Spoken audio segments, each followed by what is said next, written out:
Viewers, நம்ம இப்போ என்ன சமைக்க போகிறோம்னு பார்த்தீங்கன்னாக்கா, புளி சாதம் ரெடி பண்ண போகிறோம். இப்போ புளி சாதத்துக்கு எப்படி பண்ணுறதுன்னு நான் சொல்கிறேன். இப்போ பார்த்தீங்கன்னா, ஒரு சின்ன வெங்காயத்தை பொடி பொடியாக அரைஞ்சி வச்சுருக்கேன்.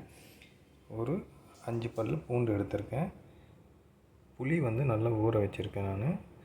பெருங்காயத்தூள் எடுத்திருக்கேன். அப்புறம் நம்ம கடையில் வாங்குகிற அந்த புளியோதரை தூள் இருக்குங்களா, அது எடுத்திருக்கேன். அது இல்லாமல் கடுகு, உடைச்ச உளுந்து, அப்புறம் காஞ்ச மிளகாய் எடுத்திருக்கேன். அப்புறம் கடலைப்பருப்பு எடுத்திருக்கேன். அப்புறம் கொஞ்சம் வேர்க்கடலை எடுத்திருக்கேன்.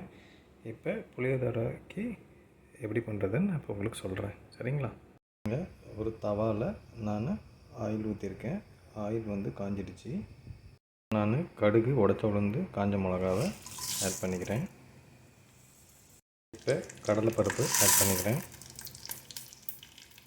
இப்போ நான் வேர்க்கடலையை ஆட் பண்ணிக்கிறேன். இது கூட நம்ம இடித்து வச்ச பூண்டை ஆட் பண்ணிக்கிறேன். நான் வெங்காயத்தை ஆட் பண்ணி கொஞ்சம் அப்படியே நல்லா வதக்கிக்கிறேன். பாருங்கள், எல்லாம் நல்லா வதங்கிடுச்சு. இப்போ நான் கொஞ்சோண்டு பெருங்காயத்தூளை ஆட் பண்ணிக்கிறேன். கொஞ்சம் மஞ்சத்தூள் ஆட் பண்ணி நல்லா கலந்து விட்டுக்கிறேன்.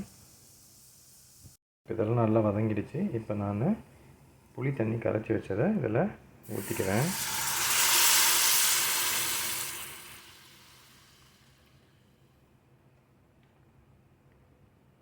இப்போ புளி தண்ணி நல்லா கொதிக்க வந்து அப்படியே சுண்ட நம்ம அப்படியே சுண்ட வைப்போம்.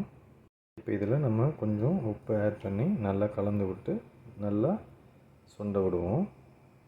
இதே மாதிரியே நம்ம லைட்டாக மீடியம் சிம்மில் வச்சுட்டு நல்லா அப்படியே கொதிக்க விட்டு சுண்ட விட்டு அப்படியே கெட்டியாக எடுப்போம். ஹலோ வியூவர்ஸ், இப்போ பார்த்தீங்கன்னாக்கா புளி கரைச்சி ஊற்றுனோன்னு நல்லா சுண்டி வந்துடுச்சு. இப்போ நான் வந்து புளியோதரை பொடியை வந்து இதில் கொஞ்சம் ஆட் பண்ணிவிட்டு கலந்து விட போகிறேன். இப்போ பாருங்கள், நல்லா கெட்டி ஆயிடுச்சு. இப்போ நான் சாப்பாட்டில் போட்டு இதை கலந்துக்க போகிறேன். ஹலோ வியூவர்ஸ், இப்போ பாருங்கள், நம்ம சாப்பாட்டில் போட்டு நல்லா கலரி விட்டாச்சு. புளி சாதம் ரெடி ஆகிடுச்சு. நீங்களும் இதே மாதிரியே புளி சாதம் பண்ணி பார்த்துட்டு எப்படி இருந்துச்சு அப்படின்னு சொல்லிவிட்டு கமெண்ட் பண்ணுங்கள். இந்த வீடியோ உங்களுக்கு பிடிச்சிருந்தால் லைக் பண்ணுங்கள், ஷேர் பண்ணுங்கள், என்னோடய சேனலை சப்ஸ்கிரைப் பண்ணுங்கள். தேங்க்யூ ஃபார் வாட்சிங்.